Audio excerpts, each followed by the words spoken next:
Gemara that we're learning, it spoke about an argument between two rabbis as to the situation of someone who skipped one of the blessings in the Shemona Esrei and only realized later, after they recited a few other blessings of the Shemona Esrei, they realized, "Oi, I forgot a previous blessing. I skipped a paragraph."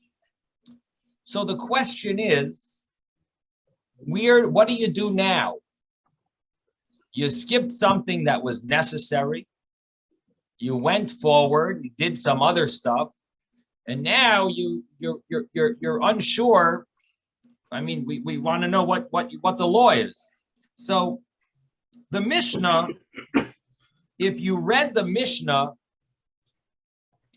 I guess the simple explanation of the Mishnah implied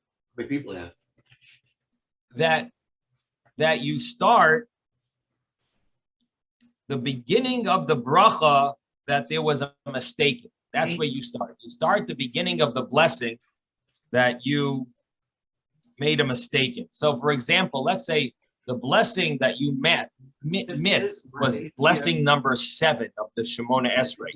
Let's say you missed blessing number 7. So now you did number 8 and 9. Go back to blessing number 7 and start from there. So again, you missed blessing number 7. You did blessing 8 and 9. Go back to blessing number 7 and go from there. That was what the Mishnah implied.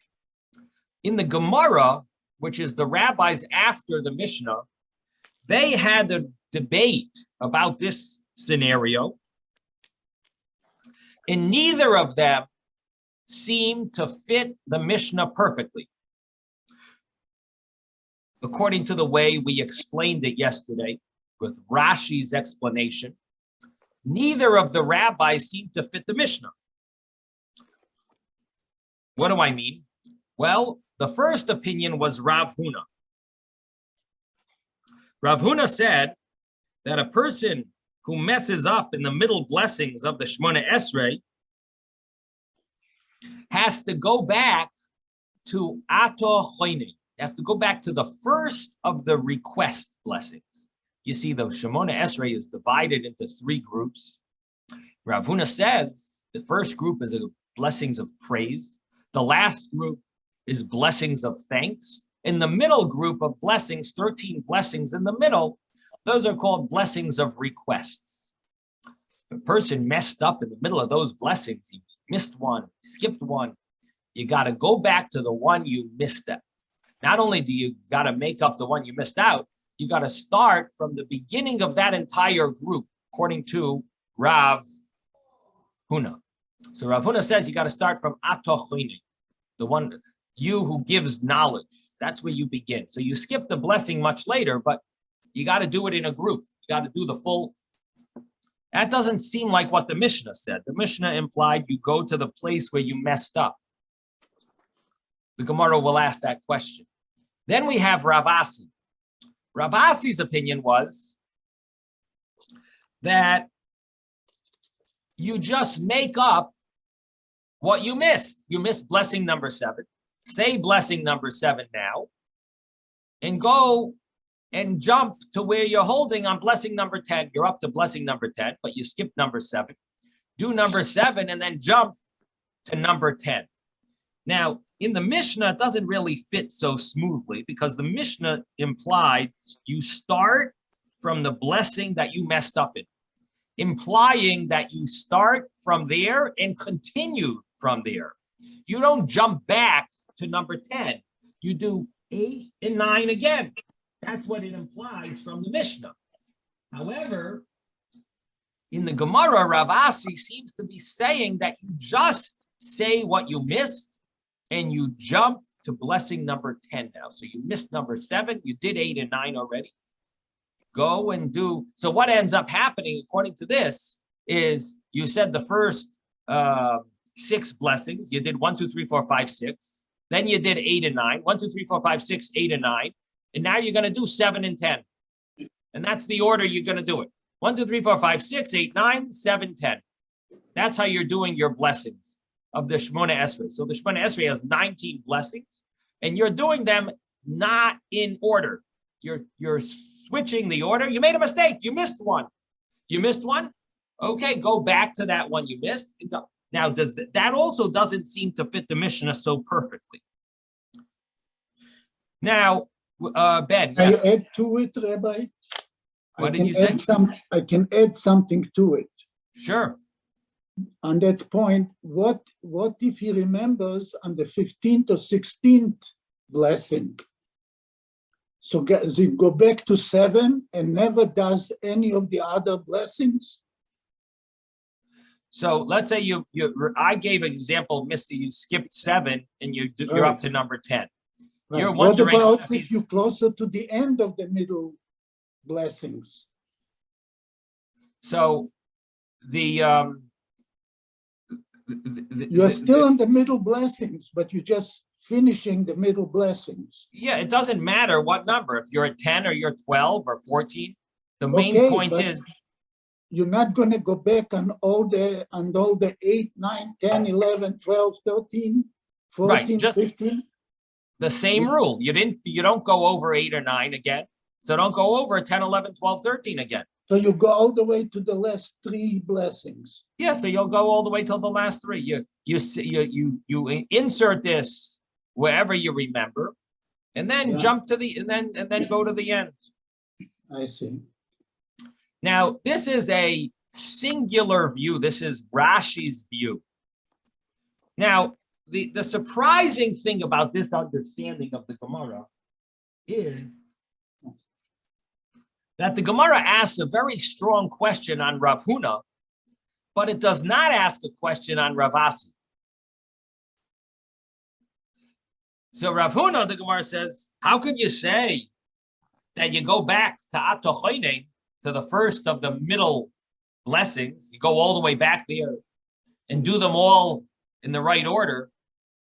How could you say that? Our Mishnah said, go to where you messed up. Don't go to the beginning of these middle blessings. Go to where you messed up. That's what the Gemara says. It asks a question. It says, how could you, Rav Huna, say your thing? So the Gemara answered this question by saying that Rav Huna, the way he learned the Mishnah, he translated it a little differently.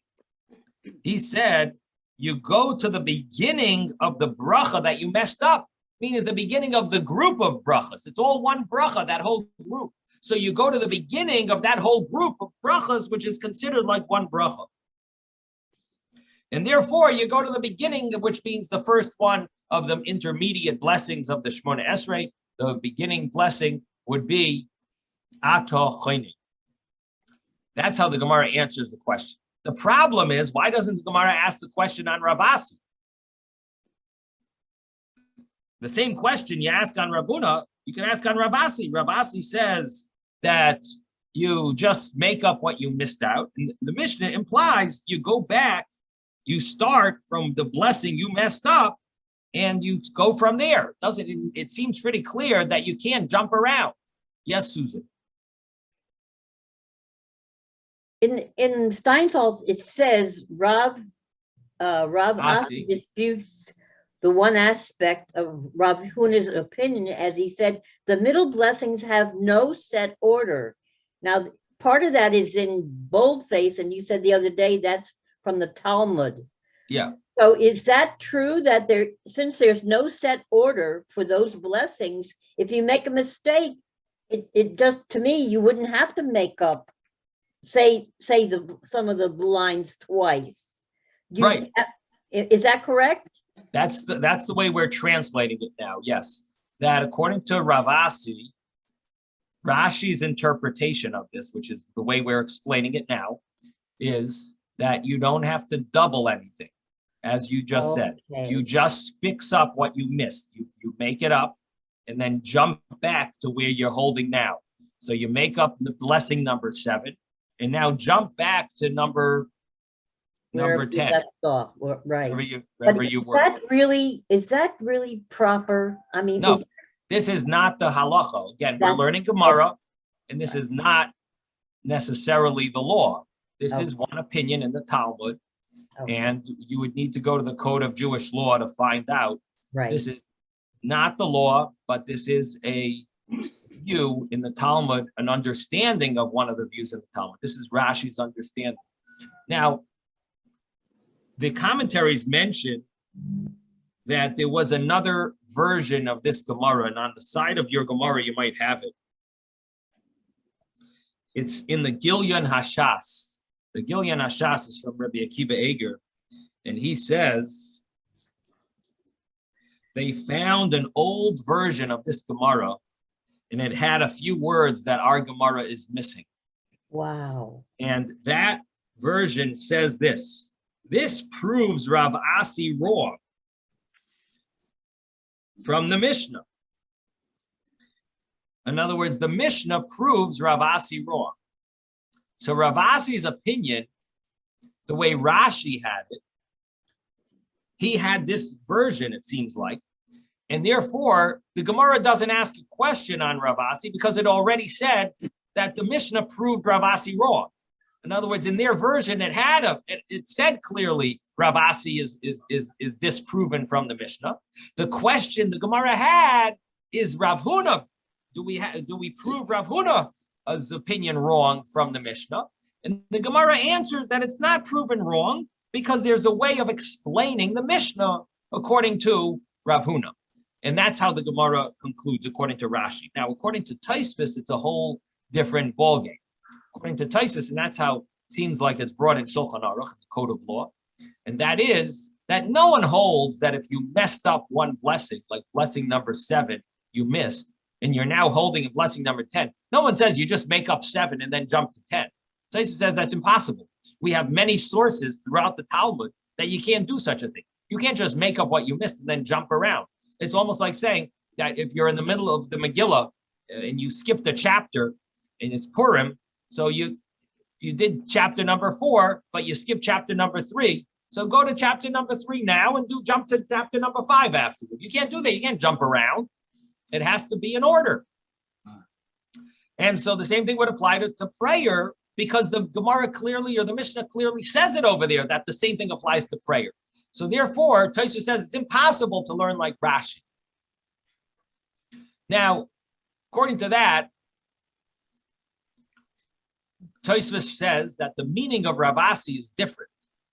The debate here is, do you have to start all over from Ato Choinin, blessing number 4 of the Shemona Esrei? Whenever you make a mistake in the middle blessings of the Shemona Esrei, do you always jump back to blessing number 4, Ato Choinin? Or do you go back to where you messed up? If you messed up in blessing number 7, you just go back to blessing number 7 and start from blessing number 7. So Rav Huna holds it's all like one group. You group the blessings together. It's like one blessing almost. And therefore, you got to go back to blessing number 4. Whenever you make a mistake, you missed up blessing number 7, go back to blessing number 4 and start from there. According to Rav Asi, no, you go back to blessing number 7. That's what you missed. Do number 7. You did 8 and 9 already? Too bad. You got to do it again because you got to go in order. So do 7, 8, 9, 10, and keep on going. And so you can't jump around. But if you messed up and you missed a blessing and you missed 7 and you did 8 and 9, go back to 7 and start from there. And that fits very well with the Mishnah. It doesn't. Now, the other opinion, Rav Huna doesn't. Rav Huna says you got to go back to the blessing number 4. That doesn't fit with the Mishnah. And the Gemara asks a question, how do you translate? How does Rav Huna learn the Mishnah? This seems to prove Rav Huna wrong. And the Gemara answers that it doesn't prove him wrong because he's able to learn the Mishnah his way because he looks at the entire intermediate blessings of the Shemona Esrei, that they're considered like one long blessing. And because of that, it is considered that you should start at blessing number 4, and it fits with the Mishnah because the Mishnah says start from the blessing where you messed up, meaning the group of blessings. That is all called one blessing. You start from the beginning of that group. And that's how Rav Huna learns. Now, Tosfos does mention to us that the halacha follows Rav Asi, and I mentioned it yesterday, that we follow Rav Asi, which means you go back to where you skip. Taisus proves it. He says Rav Asi is the rabbi, is the teacher. Rav Huna is the student. Now, the interesting thing is that on the one hand, it does make sense to follow the teacher versus the student. On the other hand, there is a rule in Shulchan Aruch that halacha kibasra, the halacha normally follows the later one. And the reason being is because the later one knows all the previous information. And after knowing all that, the later rabbi decided something else. He might know something that the previous rabbis didn't know. They didn't have. He found some teaching and therefore maybe there is reason. There is a rule in Shulchan Aruch that we follow the later one. So on the one hand, you follow the teacher instead of the student. On the other hand, so you have there's two sides to this rule. There's one rule that implies you follow the teacher instead of the student. Taisus is mentioning that rule. I'm just mentioning to you that there is another rule that sort of contradicts that rule. And if I'm not mistaken, the answer to this contradiction is that at a certain point, they decided the halacha is kibasra, like after Abaye. But anyone before Abaye, I think we follow the teacher instead of the rabbi. So if I'm not mistaken, that's the answer to this these two rules that seem to contradict each other. The other point that Tosfos makes is that not only does Rav Asi hold this opinion, but Rav Sheshes tries to prove Rav Huna wrong. So Rav Sheshes also must agree with Rav Asi because he's trying to prove from the Mishnah that Rav Huna can't be correct. So this also is another support for Rav Asi because Rav Sheshes doesn't seem to agree with Rav Huna, so he must agree with Rav Asi. Tosfos then gets into another discussion, and that is that what happens when you make a mistake and you skip something in the middle of Shemona Esrei. And this happens very often. People make a mistake, they skip something. Where do you got to go back to? For example, let's say on December 4th at night, this December 4th, the night of December 4th, which means Saturday night, we're supposed to start saying the same Hal Umatar Levracha. And the question is, what that's in the middle of the Shemona Esrei. Maybe about I think it's the 9th blessing. So what happens if someone messes up over there? Do you have to go back to Atoch Chayne? Or do you go back to Barech Oleinu, to that blessing, the beginning of the 9th blessing? Or do you go back to the blessing number 4?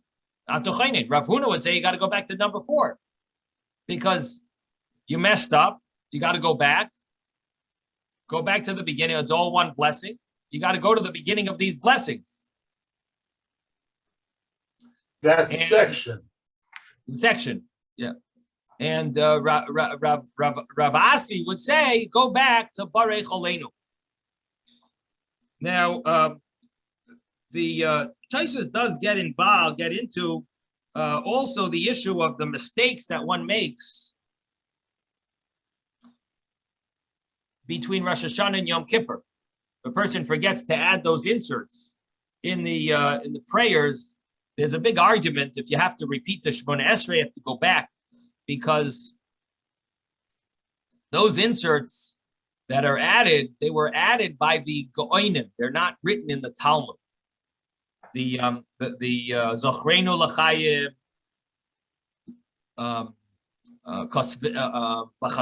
Uchsoiv L'Chaim Tovim, Uvesefer HaChayim,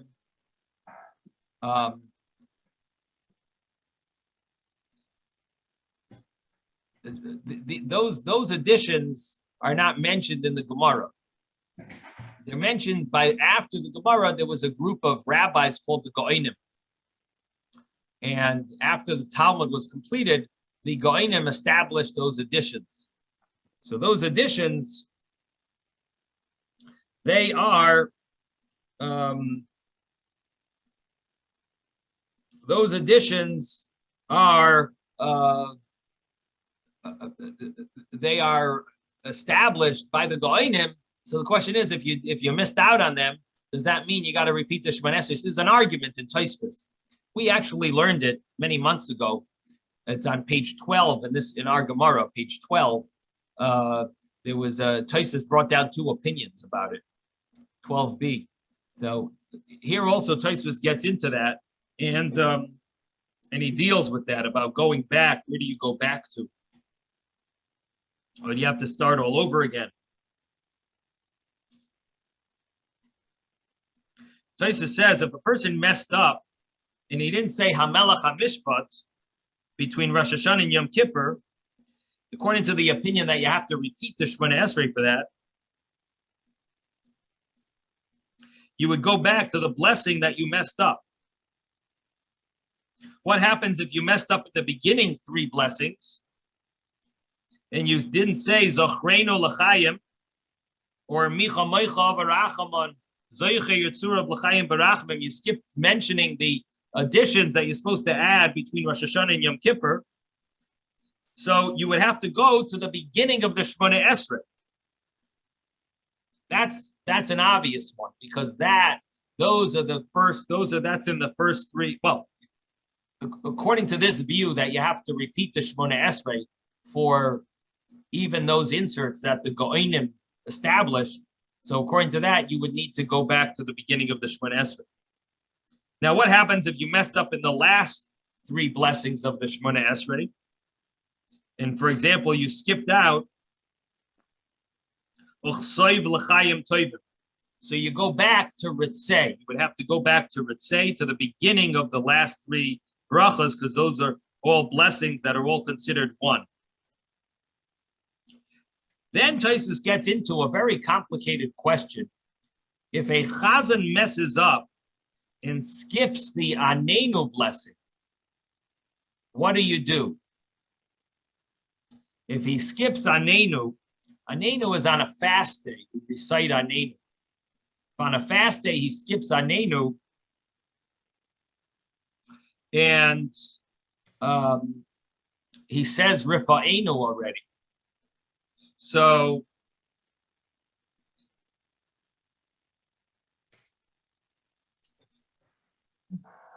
the law is that he doesn't have to repeat the Shemona Esrei if he misses it. But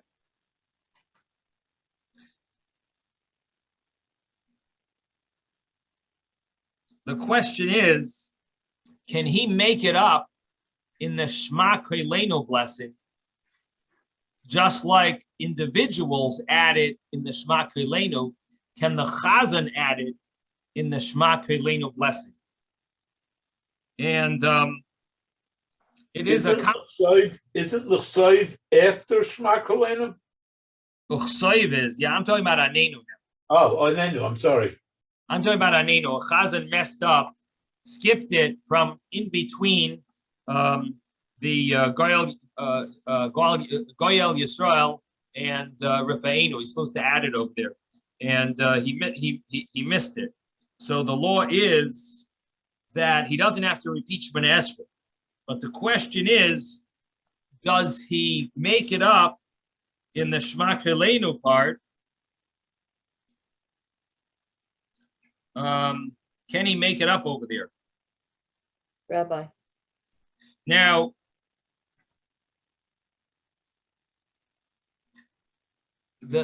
keep in mind that the Chazan normally recites an extra blessing when he says Anenu. He ends off Baruch Ato Hashem Hoina Lama Yisrael Beis Tzara. He ends off a blessing. When the congregation says the Anenu, in Shemat Tefillah, they don't end off with a blessing. They just say Anenu. So interestingly enough, the Mishnah Brura holds that if a person, if he forgot to say Anenu,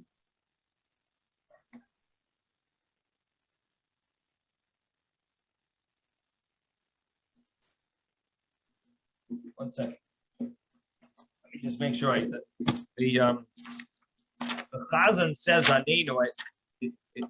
I think it's before Re'ena. Let me just make sure. No, it's before Re'enu. Okay, I'm correct. Can I ask you a question, Rabbi? Okay. If this whole thing occurs in a shul and the Chazan has made a mistake, how can you possibly, as somebody who's in the minyan, they can't say you made a mistake. They can't stop the service, can they? Or should they? Or if they know the Chazan has made a mistake, don't they just allow him to continue? When he realizes he made a mistake, he'll fix it. But as in the minyan, I can't imagine somebody stopping and saying. Right. It's a good question, Susan. And there is a balance that you have to have. On the one hand, you don't want to embarrass someone in public, and on the other hand, you also don't want to stay there all day. If the Chazan is going to have to repeat the whole thing afterwards, the joke about the parent was telling the child was making noise. The parent was the rabbi was in the middle of his speech, so they didn't know how to quiet the kid down. The rabbi was going on and on, so the parent told the child, says, if you don't be quiet, they're going to confuse the rabbi. He's going to have to start all the way from the beginning again. So you got to, if the Chazan is going to have to repeat it, the whole thing, you might want to correct him now instead of waiting till they finish. Now, the Mishnah Brura says, if you would like, you could say it in Shemea Tefillah like a Yachid. He could recite it in Shemea Tefillah. But interestingly enough, the Alter Rebbe holds that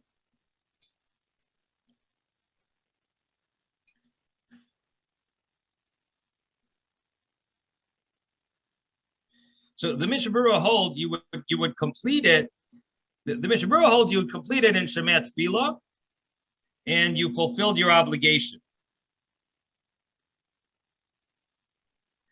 But the Alter Rebbe says you should actually end the bracha Baruch Ato Hashem ha'oina be'es tzara v'shemea tefillah. That's a huge innovation, that you would actually recite a bracha that the Chazan is supposed to recite. Ha'oina be'es tzara v'shemea tefillah. If you just said Shemea Tefillah, you're yaitza. But the Alter Rebbe says you could add the blessing that the Chazan is supposed to add and combine it with the Shemea Tefillah blessing. Quite a chiddush. And then if the person misses it in Shemea Tefillah, Mishnah Brura says you would say it after you finish Hamavarech Asama Yisrael Bashalom before Elakai Netzar, and don't conclude. And the Alter Rebbe says you would say it as a bracha on its own after Hamavarech Asama Yisrael Bashalom, which implies like maybe you would even conclude with the blessing. That's what it implies. So this is in chapter 119.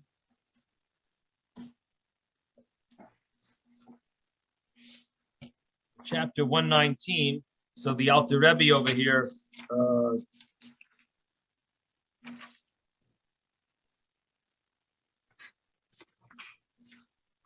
says it's not a problem of messing up the order of the brachas because you already finished the 18 brachas. In other words, the Alter Rebbe asks two questions on his opinion. He says, you should say Anenu and Shemat Tefillah and conclude Baruch Ato Hashem Hainu Beisara B'Shemat Tefillah.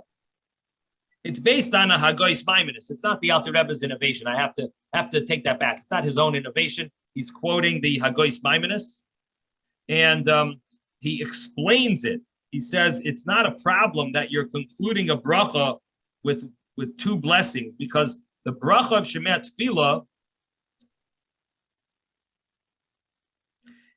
really implies both on the tefillah of the fast day and on the rest of the tefillah. Now, if you forgot it there, you say it as a bracha on its own right after Bashalom, and you're not messing up the order because you already finished the 18 brachas. So that's an interesting insight. Okay, so in any event, gives us a little halacha, which would be a difference in depending on which shul you go to, how the chazan should do it. It does happen that a chazan messes up there. It is common. A common mistake to skip Anenu, and especially everyone's fasting, so they it's not on the forefront of the they're not necessarily following with great concentration because of the pain of the fast day. But in any event, that does touch upon this. So our Gemara is the basis for these laws, because our Gemara talks about what do you do when you mess up in the middle. Where do you go back to? You mess up in the first three blessings of Shemoneh Esrei, the last three blessings. This is all based, we're learning the source of these laws in Shulchan Aruch and how they play themselves out. Now, the Gemara continues, and that's where we're going to start now. We're now on page 34a. And we're going to start with Amar Rav Yehuda. Amar Rav Yehuda is about halfway down the page, maybe about 25 lines from the top. Amar Rav Yehuda, li'olam, forever, al yishal adam tzrochav, a person should not ask for their needs, loy b'shalish v'shainos, not in the first three blessings, but loy b'shalish achraynos, not in the last three blessings. Ela be'emtzoyos, only in the middle blessings. So when do you ask for things you need? You ask in the middle blessings of the Shemoneh Esrei, you ask for your needs. Now, Tosfos asks a very strong question on this Gemara. Says, what about between Rosh Hashanah and Yom Kippur? In the first three blessings, you say, Zachreinu l'chayim. We ask Hashem to remember us for life between Rosh Hashanah and Yom Kippur. So you're asking for your needs during those blessings. How do you do that?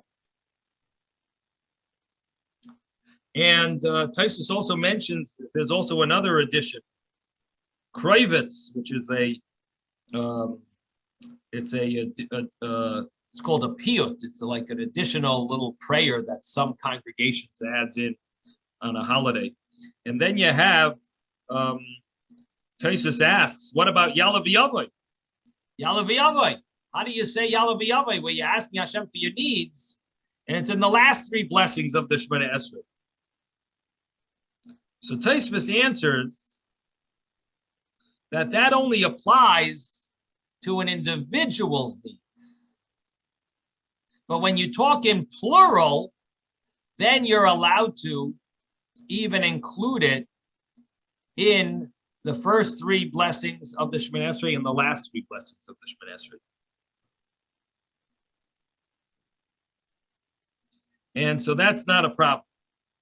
The problem would be if a person were to ask for their personal needs in the first three blessings of the Shemoneh Esrei and the last three blessings of the Shemoneh Esrei. That's what our Gemara says, that you don't add your personal needs in the first three blessings or the last three blessings. And then it has that famous statement that we mentioned yesterday, Damar Rav Chanina, Rishonos, the first three blessings are doimela eved, similar to a servant, shemasader shevach lefnei rabbi, that he presents praise before his master. And tzoyos, the middle blessing, is doimeli eved, similar to a servant, shemavakesh pras rabbi, who's asking something for his rebbe from his master. And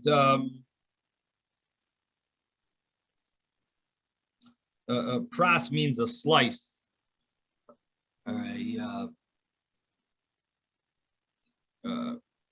It's sometimes used as like a half a loaf of bread. Kadei achilas pras. Pras is considered a well. Let me just look it up. Literal pras.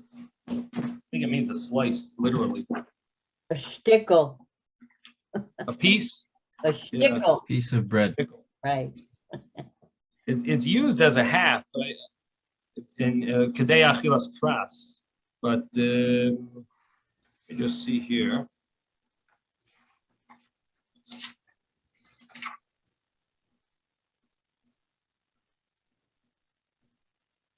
A part or a half. They use both. A piece. In any event, he's asking for a piece from his master, and which basically means for his needs. And the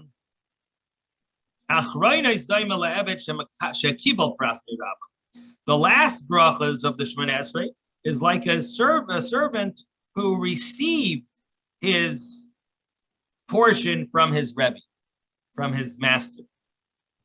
V'niftar, and he takes permission, v'hailach loy, and he leaves. So that's the way the Shemoneh Esrei works. That first you say praise, then you ask from your master, and then you thank your master as if you received. It's similar to receiving your reward, your request, and you take permission and leave. Now, I mentioned yesterday that, what do you mean? The last brachas, you got your request already? You didn't get your request yet. You just asked.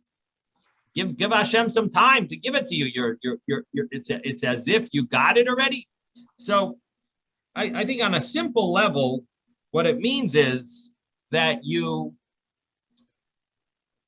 so confident that Hashem is giving it to you because you asked. You have bitachon. You have such confidence. So it's like feel like Hashem gave it to you already. You asked, you got it. It's there, you're going to have it. But I did mention yesterday that there is such a pshat, there's such an understanding here that when you ask Hashem and you present and express yourself before Hashem that you need things, and Hashem is the only one who can give it to you, that itself is a reward, so to speak. You feel thankful for being able to feel that way. You're thanking Hashem for that ability to realize that Hashem is the one who can give you whatever you need.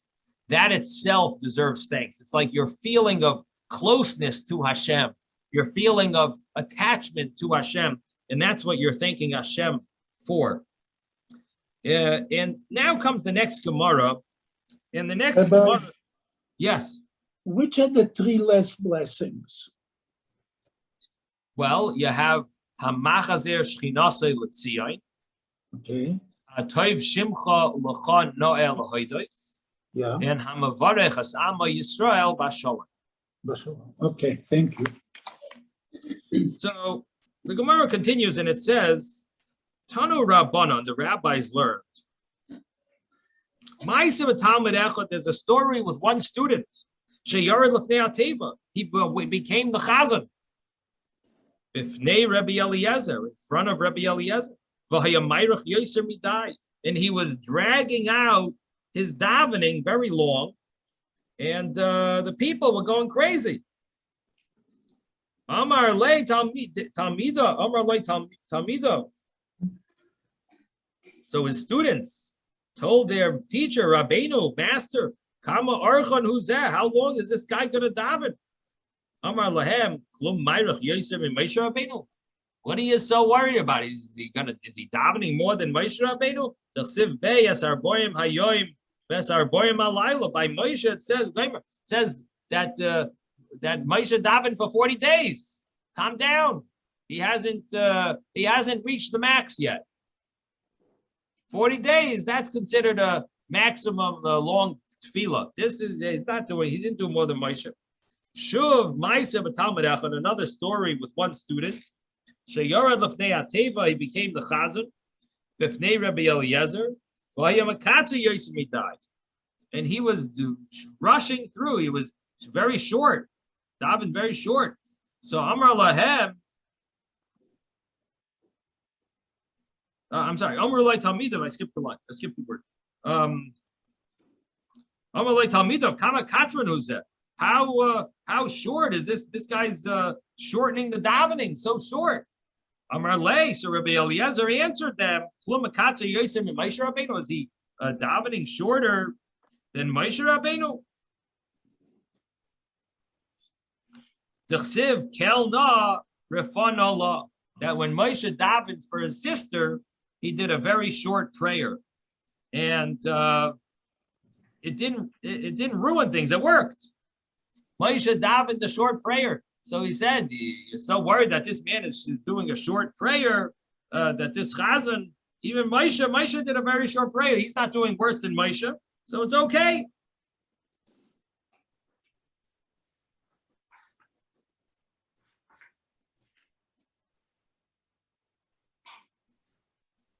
So there is a discussion what exactly we're referring to. In other words, when a person davens, should they limit, how long the davening is, especially if they're a chazan. And if the whole community has to wait for them, there has to be some type of a medium ground. If the whole congregation has to wait for a chazan, it's really not respectful to the congregation if he's taking way too long. So there has to be some medium ground how long a person should daven their Shemoneh Esrei and then start the repetition. Now comes the next little piece of Gemara. Amar Rabbi Yaakov said, Amar Rav Chizda, in the name of Rav Chizda.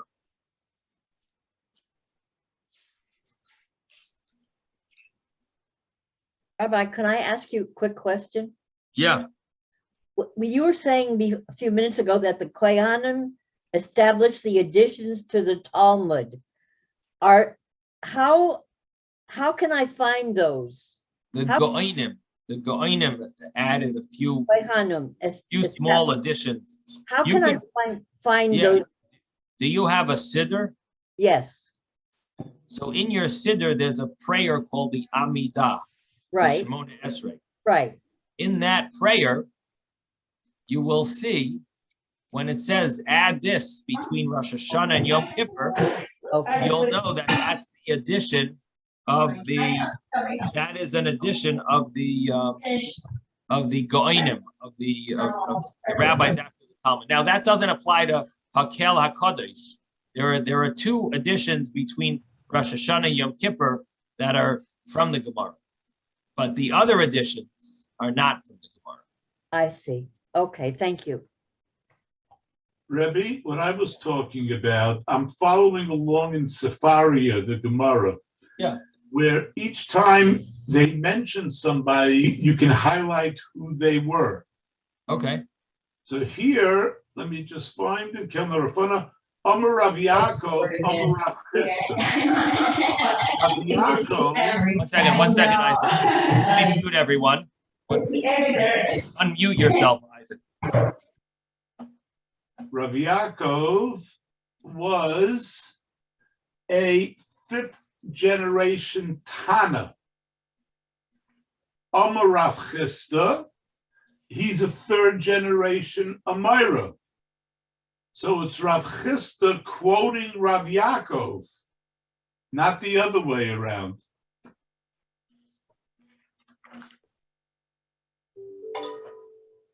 Huh. So Rav Chisda said in the name of Rav Yaakov. It makes sense. I mean, I'm only looking at the timeline. If you have a third generation Amira, he's quoting a fifth generation Tana. Rav Chisda is definitely an Amira. Rav Yaakov obviously must be a different Rav Yaakov, because how could it say that? Amar Rav Yaakov, Amar Rav Chisda. Rav Chisda is quoting Rav Yaakov. Yeah, but that's not the Gemara. That's not the wording of the Gemara. Amar Rav Yaakov, Amar Rav Chisda. Rav Yaakov said according to Rav Chisda. Rav Chisda said this is what Rav Yaakov said. I don't think that's the common translation. Is that how you always learn Gemara? I don't know anymore. I really don't. I would guess to say that there's a Rav Yaakov who's an Amir. Okay. Does the English Sepharia say that your translation that in other words you have Sepharia open and you checked out who the source the Rav Yaakov is? But what about? I'm reading the daf on their thing. Now on the top right, on the top right, they have Aleph and A. Right? They have the English translation to their. No, I only have the Hebrew. I didn't try English. I don't know anything about English. Top, you see there's an Aleph and an A. A. Yeah, Aleph and A. I see that. Click that.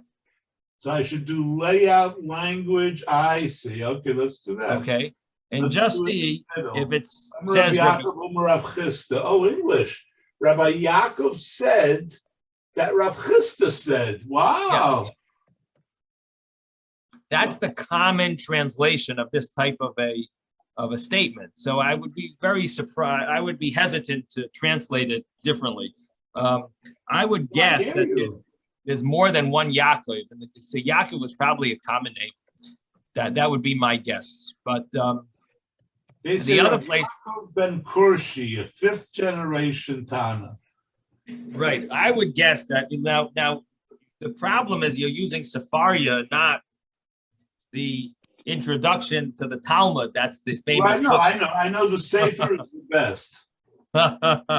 So that would be a place to see if it mentions this Amira Rabbi Yaakov, because I would guess that there was more than one Rabbi Yaakov. I would think so. I'm sorry, I don't mean to hold things up. No, it's That's what always talking about holding things up. It's good to ask. Very interesting.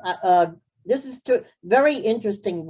Because it helps us get a more depth understanding of everything.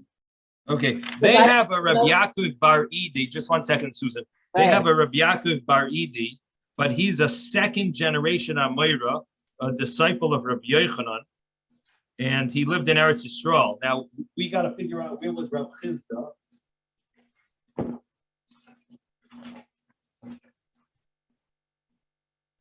I have one Rav Yaakov that was a Tana, right? He was one of the teachers of Rebbe. And Rav Yaakov too was an Amira, a second generation Amira.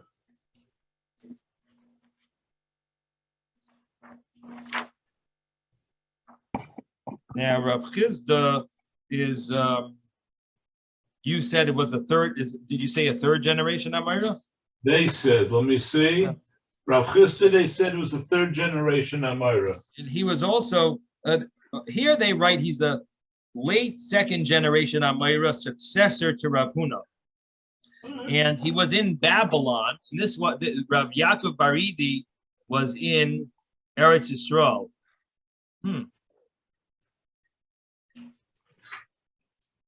So that's why he's quoting him from one place to another also. And he's quoting a recent contemporary. Yeah, that's what it seems like. And it does mention that this Rav Yaakov, who was in Eretz Yisrael, he did travel. He became the rabbi of Lebanon, Sur, and there he became the community rabbi. He also was a local charity administrator, and he was well known both in Eretz Yisrael and Babylon. Oh, he was well known. Ravin, who lived in Eretz Yisrael later.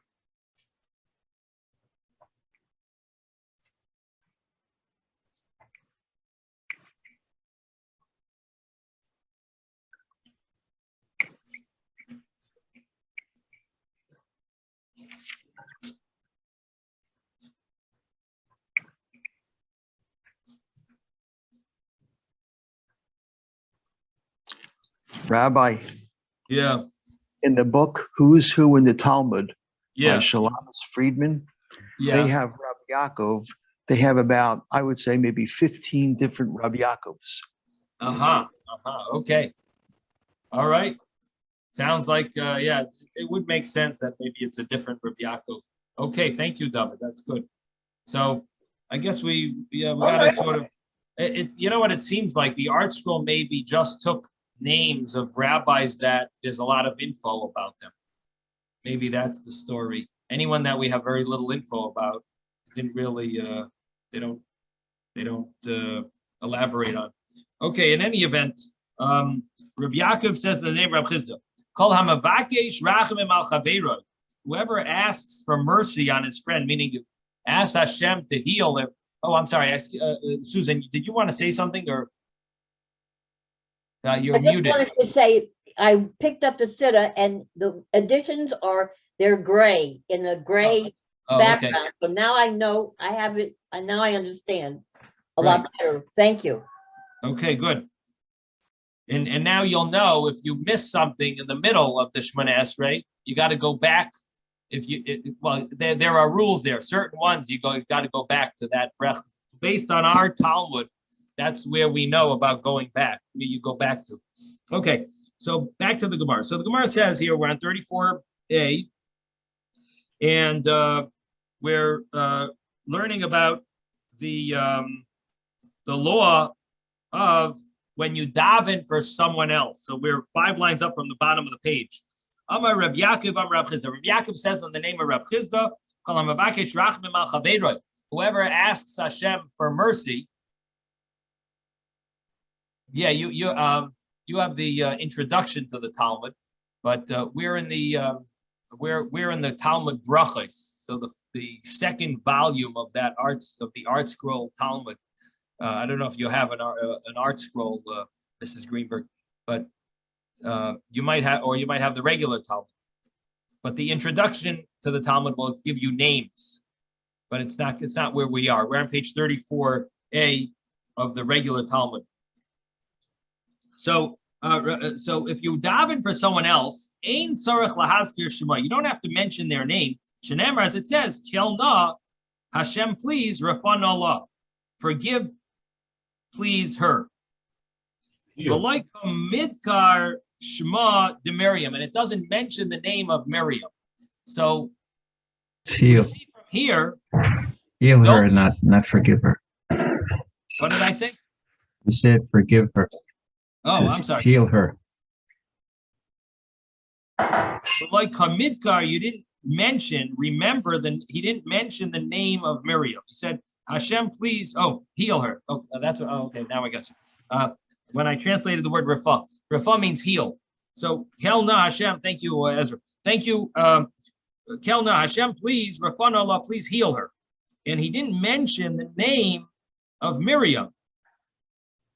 He just said her. So you see that you don't have to mention the name of a chayla. Now, this is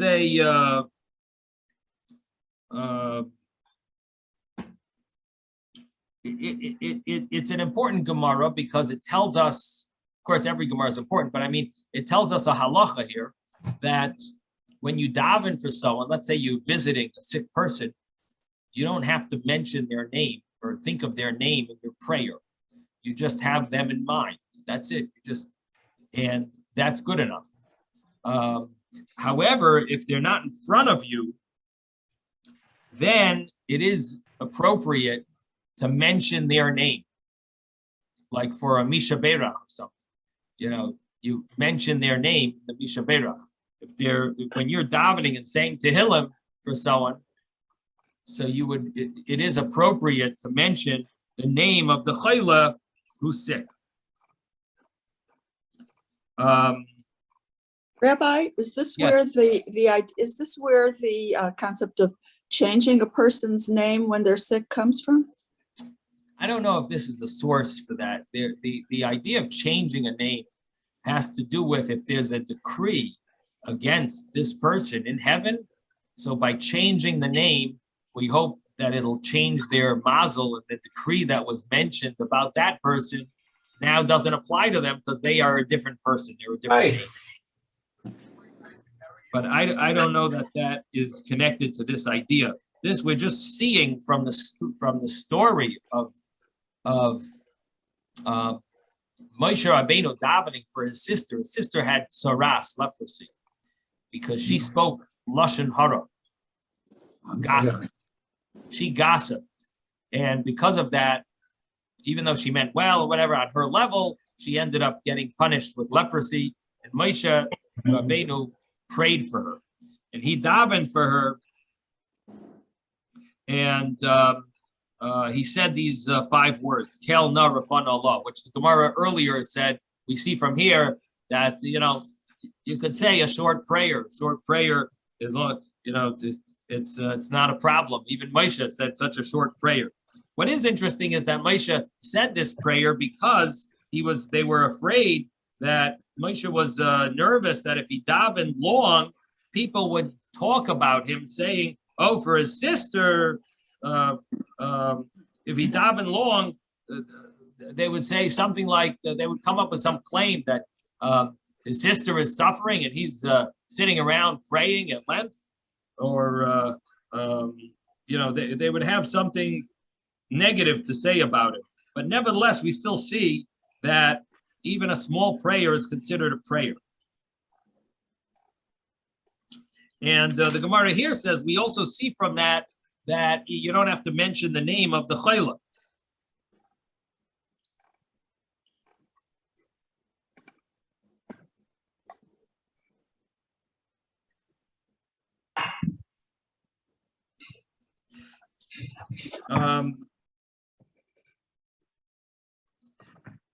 It seems like this Gemara is a continuation of the previous Gemara, because the previous Gemara mentioned that it was a short prayer, and we're continuing on that note by saying it was so short. He didn't even mention that he made it so short. He didn't even mention her name.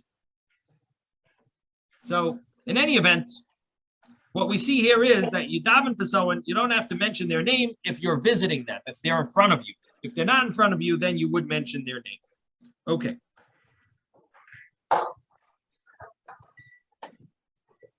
Rabbi, Yeah. in this list of Rabbi Yaakovs that I mentioned, it's actually over 20, but I think I identifies which one is here, because it says Rab Chisda was a second and third generation Amora, and it says Rab Yaakov, without a qualifier, is a third generation Amora, and he studied under Rav Asi, who's in this Gemara that we're learning about. He studied in which generation was Rav Asi? When he studied under Rav Asi, so Rav Yaakov was a third generation. So Rav Asi, I didn't look yet, but I'm assuming that he was a second generation. Let me look.